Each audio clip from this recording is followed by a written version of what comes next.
So, Scooby-Doo has always been known to be a series that likes to do crossovers from the Harlem Globetrotters, Batman and Robin, the Addams Family, Mommy, and Kiss the Heavy Metal Band. So it's maybe not that surprising to see that they even had a crossover with the WWE. Twice. So after the monstrosity that is the Velma show, and WWE being on the road to WrestleMania, I thought what a better time than now to look at perhaps what is the greatest or maybe the worst crossover of all time. The movie starts off with The Miz out on a jog when we are introduced to the monster of the movie, the Ghost Bear, who proceeds to attempt to kill The Miz by cutting down a billboard cut out of Triple H, which The Miz was somehow able to climb.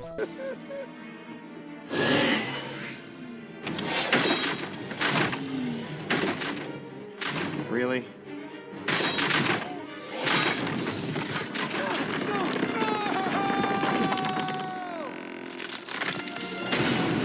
We then get to see Shaggy and Scooby playing a WWE video game, where Scooby earns himself an invitation to WWE City. Shaggy and Scooby try to convince the rest of the gang to go to WWE City. And one of their points is how they're always doing what they're asked, even to a point where Scooby-Doo almost got milked! Fred agrees to the trip, but Daphne is clearly an AEW fan and hates the fact that they're going, but agrees because, again, Scooby-Doo almost got milked! The hair didn't even grow back in some places. as the gang makes their way to WWE City.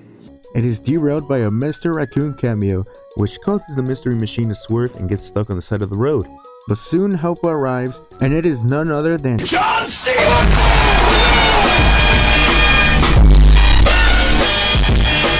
and Cookie and Reuben. Cena lifts the Mystery Machine back on the road, but the raccoon returns and steals Scooby snacks. That leads into Scooby chasing after him. After Shaggy catches up with Scooby, they are met by Baird, the hillbilly. The more they come, the hungrier they make the beast. The beast? The beast.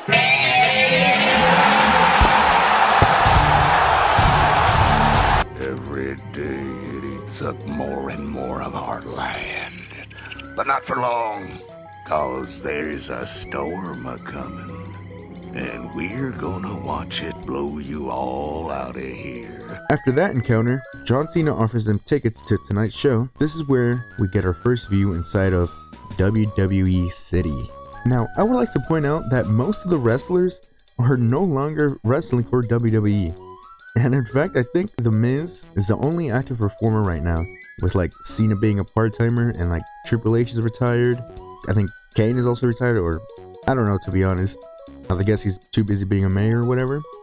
And like the rest have all been released. So yeah. Anyway, we get a tag match between Cena and Sin Cara versus Big Show and Alberto Del Rio.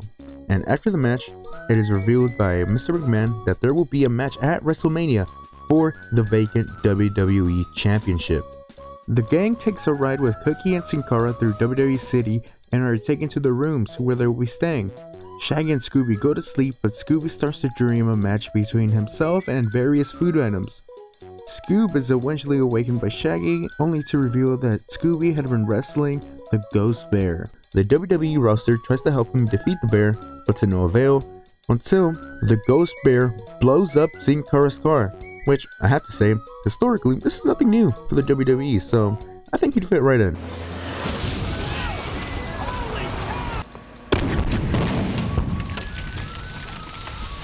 The gang and Cookie meet up with the head of security, and we find out that there have been multiple bear attacks happening recently, and Mr. McMahon wants to help solve the mystery.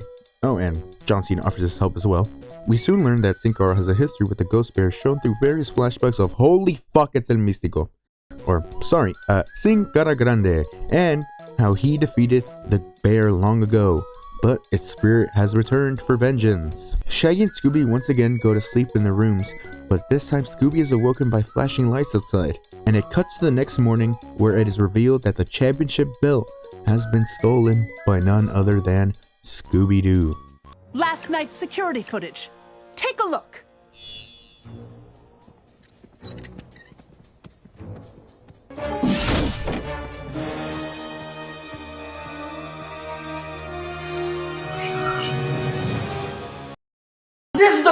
first video I've ever seen. This is the most HD shit ever. This is 4K. How did they get you in 4K? That ain't me. Scooby is taken to Mr. McMahon, but Velma explains that Scooby had been hypnotized through the video game Shaggy and Scooby were playing. Unfortunately, this doesn't work, but they are offered a chance to win their freedom by facing Kane for the WWE Championship at WrestleMania. In order to prepare for their match, Scooby and Shaggy are trained by Cookie and AJ Lee. Never underestimate a diva. It should have been me. It should have been me. It should have been me. After the training, the gang goes looking for clues on the Ghost Bear, and one of the places they decide to look for is in Bear Cave, which happens to be on Barrett's property. So Barrett sees the gang, and as any rational person would do, decides to send boulders down a cliff onto the gang. They run from the boulders, but are met with a dead end with a giant boulder barreling towards them. And just as it seems they're going to be crushed, Super Cena leaps in and pushes the boulders away.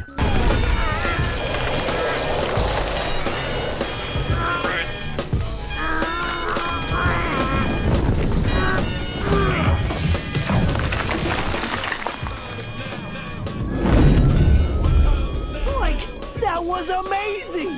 Cena and the gang finally reach the Bear Cave, and inside they find all sorts of evidence and plans to ruin WrestleMania. So someone thinks they're gonna knock the lights out on WrestleMania?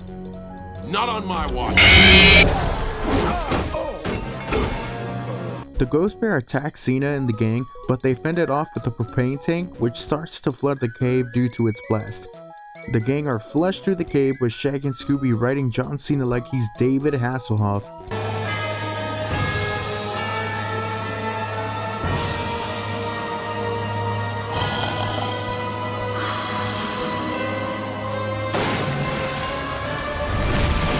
This, however, does not stop the Ghost Bear and continues to chase and attack the gang. They eventually fall down a waterfall, but John Cena awakens and fends off the Ghost Bear so that the gang can finally make their way back to WWE City. The gang tells the head of security their findings and devises a plan to set a trap for the Ghost Bear at WrestleMania. WrestleMania arrives, and the first match is Kane vs. Shaggy and Scooby. Announcing a new match for tonight's event. Kane versus Skinny Man and Dead Meat.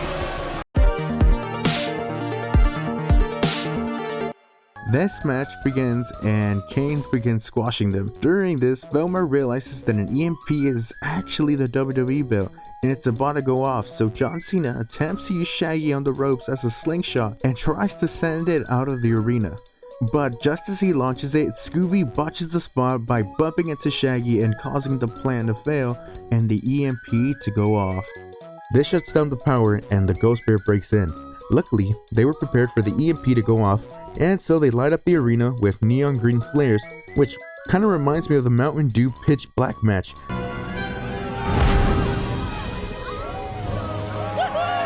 Lights are on. We can see. Let there be light.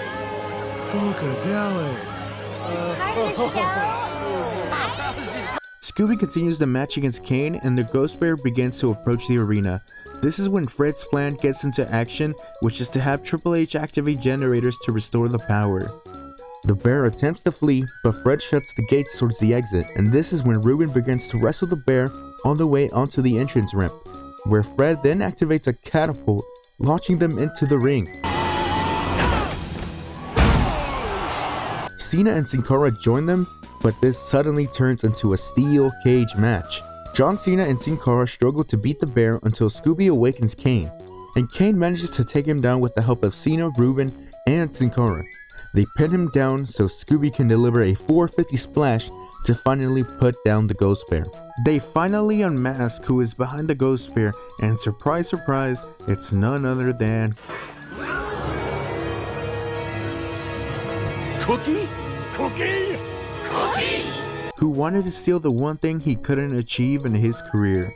Cookie is arrested, and the gang celebrates as Shaggy and Scooby are crowned WWE champions. So that was Scooby-Doo WrestleMania Mystery, and to be honest, if you are already a fan of WWE, it probably isn't as enjoyable as other Scooby-Doo movies, but really, that's how most crossovers go.